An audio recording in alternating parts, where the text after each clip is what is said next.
የሺ ደመላሽ ቤት አልባ ልትሆን ነው። የሀገራችን ዝነኞች ስውር ስቃይና የሉላ ገዙ አሳዛኝ መልእክት። ዝና ሆድ አይሞላም።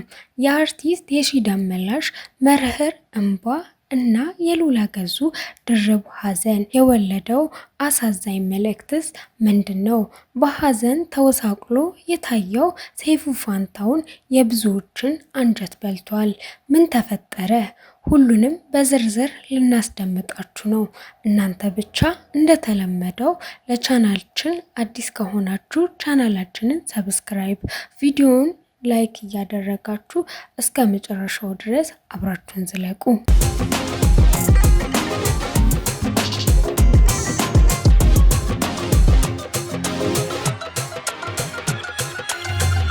ዝና ከኑሮ መከራ ይከላከላል። የሺ ደመላሽ መኖር ትርጉሙ ምንድን ነው ብላ በተስፋ መቁረጥ እንድትናገር ያደረጋት ምንድን ነው?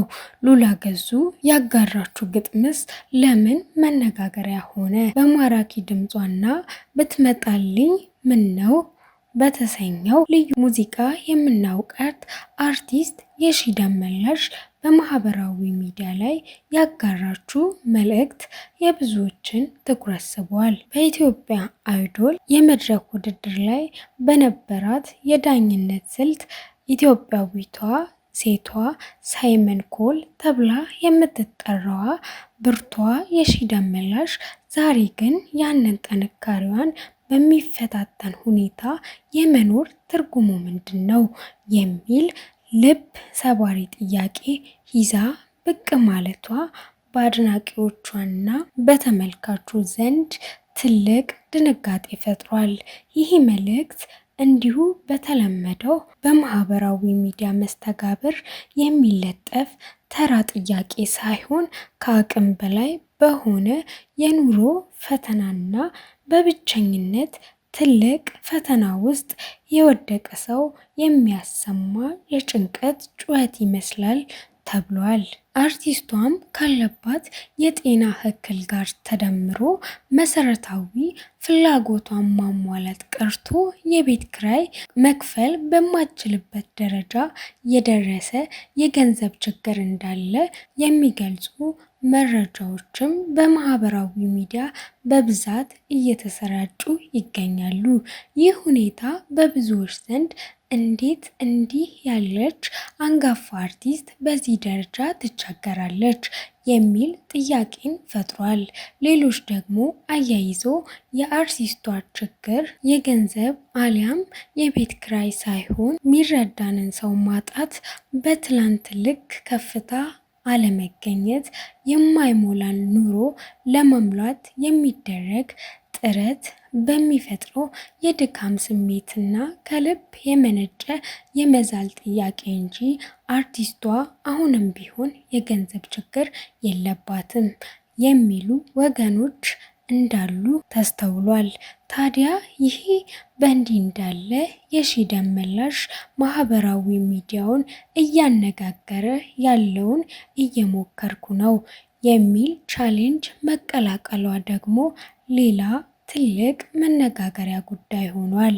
እየሞከርኩኝ ነው የኑሮ ፈተና ለማሸነፍ እና በህይወት ለመቆየት ምን ያክል እየታገልኩ እንደሆነ ተረዱኝ። የቤት ኪራይን ለመክፈል እየሞከርኩኝ ነው በሚል መንፈስ ለመኖር እየተደረገ ያለውን አድካሚ ጥረትና ያለንበትን አቅም ማጣት ተማጽኖ የገለጸ የማህበራዊ ሚዲያ ቻሌንጅ እንደሆነ ይታወቃል። እየሞከርኩኝ ነው። ይህ አባባል በተከራይ አንደበት የተገለጸ የመኖር ተስፋ መቁረጥና የትግል ድምፅ ቢሆንም እንደ አርቲስት የሺ ደመላሽ ያሉ አንጋፋና ተደማጭ የጥበብ ሰዎች ይህን ቻሌንጅ መቀላቀላቸው ለጉዳዩ ጥልቅ ማህበራዊ ትርጉም ሰጥቷል። ዛሬ ላይ እየሞከርኩ ነው ማለት የሁሉም የጋራ ህመም መገለጫ ሆኗል። የዚህ ቻሌንጅ በሰፊው መሰራጨት ቁጥሩ ቀላል የማይባል የህብረተሰብ ክፍል በከባድ የኑሮ ጫናና ኢኮኖሚ ፈተና ውስጥ እየኖረ ስለመሆኑ እንደ ትልቅ ማሳያ ተወስዷል። ብዙዎች የየሺንና መሰል አንጋፋ ድምፃውያንን ተከትሎ እየሞከርኩ ነው የሚለውን ቃል የጋራ የህመማቸው መገለጫ አድርገውታል። ይህም የሚያሳየው የኑሮ ውድነቱና ማህበራዊ ቀውስ ከአቅም በላይ መሆኑንና ጉዳዩ ከግለሰብ አልፎ የሁሉንም ቤት ያንኳኳ የጋራ ፈተና መሆኑን ነው።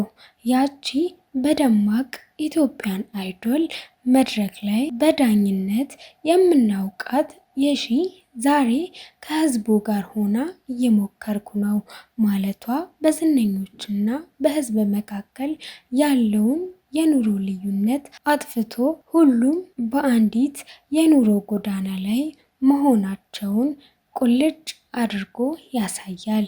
ይህ ድርጊት የጥበብ ሰዎች ከመድረክ ድምቀትና ከዝና ባሻገር የህዝብ የልብ ትርታና የዕለት ተዕለት የኑሮ ትግል በሚገባ እንደሚረዱ ማሳያ ነው።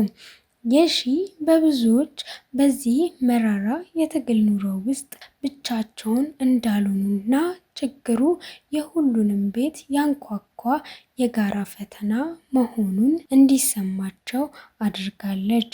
ሌላኛው የህዝቦችን ትኩረት የሳበውና ልብ የነካው መረጃ ተወዳጇ የኢቢኤስ ቴሌቪዥን አቅራቢዋ ሉላ ገዙ በማህበራዊ ገጿ ላይ ያጋራችው እጅግ ስሜታዊ መልእክት ነው። ሉላ በአሁኑ ወቅት የቅርብ የስራ አጋሯን የአርቲስት ነፃነት ወርቅነህ ድንገተኛ ሞት ተከትሎ በሌላ በኩል ደግሞ ብዙም ሳይቆይ የቅርብ ወዳጇና አለቃ የሆኑትን የአቶ አማን ፍስሐጽዮን የህይወት ማለፍ በተደራራቢ ሀዘን ውስጥ እንድትወድቅ አድርጓታል። ይህም ድርርብ ሀዘን እጅግ እንደከበዳት የሚነገርላት ሉላ አርቲስት ነፃነት ወርቅነህ እና አቶ አማን በተደጋጋሚ ማጣቷ ትልቅ የሞራል ጉዳት ያስከተለባት ሲሆን የቅርብ ሰዎች እንደሚናገሩላት ከሆነ ከሀዘን በኋላ ወደ ስራ ለመመለስ ተቸግራ እንደነበረ፣ አሁን ግን እንደ ሁሉም የጥበብ ሰራተኞች ሀዘኗን ዋጥ አድርጋ ወደ ስራ ገበታዋ ተመልሳለች።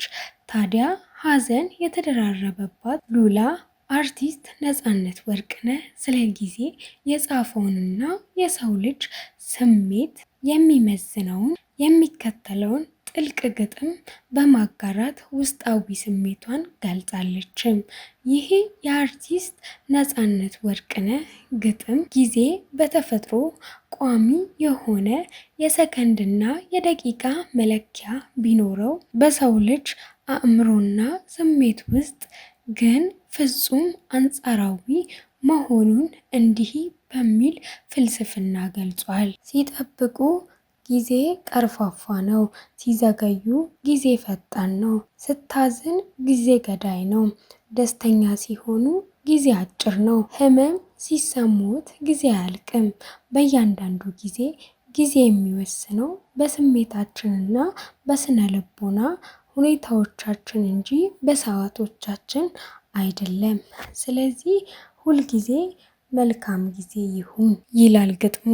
ፍልስፍና በዝርዝር እንደሚያስረዳው ጊዜ በተፈጥሮ ቋሚና የማይለወጥ የሰከንዶች ስሜት ቢኖረውም በሰው ልጅ አእምሮ ውስጥ ግን ፍጹም አንጻራዊ መሆኑን ያሳያል። ጊዜን ረዥም ወይም አጭር የሚያደርገው በእጃችን ላይ የታሰረው ሰዓት ሲሆን በወቅቱ የምናልፍበት የህይወት ውጣ ውረድና የስነ ልቦና እውነታ ነው። ለምሳሌ አንድ ትልቅ ስኬት ወይም ሰው በጉጉት ለምንጠብቀው ሰው እያንዳንዱ ደቂቃ የዘገየ ይመስላል። በአንጻሩ ከባድ ሀዘን ውስጥና በስብራት ውስጥ ላለ ሰው ደግሞ ጊዜ እንደመቆም ይላል። ይህ ሁኔታ ስቃዩን ስለሚያረዝመው ግጥሙም ጊዜ ገዳይ ነው እስከ ማለት ያደርሳል እና ሉላ ገዙ ከምታልፍበት ከተደራራቢ ሀዘን የተነሳ እሷ ያለችበት የሀዘን ስሜት ውስጥ ጊዜው እንዴት ቀርፋፋና ገዳይ እንደሆነ ለመግለጽ ሞክራለች። ከዚህ ጥልቅ የግጥም ባሻገር እንግዲህ ሉላ ቀደም ብሎ በሰጠችው ቃለ መጠይቅ ላይ ጠንካራ መስለው የሚታዩ ሰዎች ላይ ያለው ስነ ልቦናዊ ጫና ምን ያህል ከባድ እንደሆነ አስረድታለችም። 2 ልጆቿን በብቸኝነት እንደምታሳድግ የጠቀሰችው ሉላ ገዙ በባህሪዋ ቶሎ የማትከፋ ሰው መሆኗንም ገልጻለች። ይሁን እንጂ ጠንካራ መስላ መታየቷ ሰዎች በትክክል እንዳይረዱ ምክንያት እንደሆነ ገልጻለች። በመጀመሪያ ሴት ልጅ በመሆኗ ብቻ ሁሉንም ነገር ችላ ማለፍና የኃላፊነት ስሜት እንደሚሰማት የገለጸችው ሉላ አንዳንድ ጊዜ እሸከምና የሆነ ጊዜ ላይ ያቅተኛል፣ በዛ ሰዓት ምንም አይነት ንግግር ሳይኖር ዝም ብሎ መታቀፍ ነው የምፈልገው ስትል የሰዎችን ስሜታዊ ድጋፍ አስፈላጊነት ገልጻለች። የኢቤሷ አክላም ሰዎች እርስ በርስ ደህና ነሽ ወይ፣ እንዴት ነሽ፣ እናም እንዴት ሆንሽ፣ እንዴትስ እየሆንሽ ነው ብሎ መጠየቅ የሚኖረው ጥቅም አስገንዝባለች።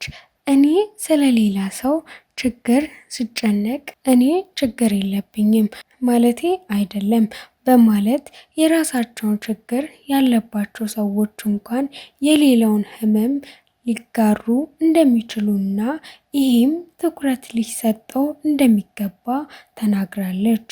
በብዙዎች ዘንድ እንደ ትንሽ የሚታዩ ነገሮች በተለይም እንደ መታቀፍ ያሉ ድርጊቶች ትልቅ ቴራፒ ወይም የመፈወስ አቅም እንዳላቸው የገለጸችው ሉላ ማህበረሰብ ውስጥ ያለውን ስሜት እና ብቸኝነት ትኩረት እንዲሰጥበት አሳስባለች። እንግዲህ ሌላው ሀዘንን ተቋቁሞ እንደ ሉላ የስራ ገበታ ላይ ስለመገኘት ካነሳን አይቀር እዚህ ጋር ሰይፉ ፋንታሁንን ማንሳት ግድ ይለናል። ሉላ ገዙ ለጥቂት ጊዜ ከስራ ገበቷ አረፍ ብላ ተመልሳለች። ሰይፉ ፋንታሁን ያለፈውን ሳምንት በስራ ሳይሆን በሀዘን እንዳሳለፈ የሚታወቅ ነው።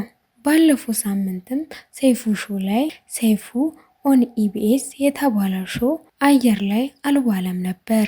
ይሁን እንጂ የወዳጆቹን ድርብ ሀዘን ተሸክሞ ሰይፉ ስቱዲዮ የታየው ሀዘኑን በሰውነቱ የሚገባ ከባድ ጊዜን እንዳሳለፈና እያሳለፈ እንደሚገኝ በሚያሳብቅ መልኩ የፊቱ አጥንቶች አፍጦ ተጽናኙቱና መለያው የነበረው ነፃነት ከድቶት ስራውን ለመስራት ሲጣጣር ግን ታይቷል። የሰይፉ ፋንታሁን 2 የቅርብ ወዳጆቹን በ20 ቀን ልዩነት የፈጠረበት ሀዘን የታየው በሳምንቱ ሰይፉ ሾው ላይ ብቻ አልነበረም። በአቶ አማን ሽኝት ፕሮግራም ላይም ሰይፉ በጥልቅ ሀዘን ሆኖ እና አይኖቹ በእንባ ብዛት ደክሞ እና በዚህ መልኩ ሀዘንን መቋቋም አቅቶትም ታይቷል። በዚህም እንግዲህ በጄኔራላችን ስም ሀዘን ላይ ላሉት ሁሉ እግዜር አምላክ እንዲያጽናናቸው እንመኛለን። የዛሬ ጥንክራችንን በታዋቂ አርቲስቶች ላይና የጥበብ ሰዎች ዙሪያ የሚታየውን ስውር ስቃይና ፈተና በዚህ መልኩ ዳሰናል። እንደ ሉላ ገዙ ያሉ ጠንካራ ሰዎች ውስጥ ያለውን ስብራትና እንደ አርቲስት የሺ ደመላሽ ያሉ የጥበብ ሰዎች የሚያጋጥማቸውን የኑሮ ፈተና መመልከታችን ለሁላችንም ትልቁ ትምህርት የሚሰጥ ነው።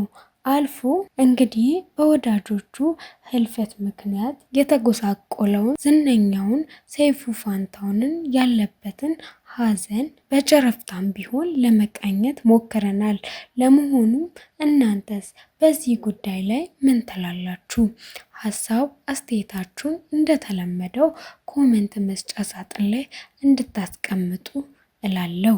ሁሌም እንደተለመደው ወደ እናንተ ይዘንላችሁ የምንቀርበው ታሪክ አስተማሪ፣ አዝናኝና አስገራሚ ሆኖ ካገኛችሁት በቀጣይ ቪዲዮ እንድንገናኝ ስትሉ ቻናላችንን ሰብስክራይብ እንዲሁም ቪዲዮን ላይክ እና ሼር እንድታደርጉ ስል በትህትና ጠይቃችኋለሁ። ለዛሬ ይዘንላችሁ የመጣነውን ፕሮግራም በዚሁ አበቃን። ቸር ቆዩልን። በሌላ ቪዲዮ እስክንገናኝ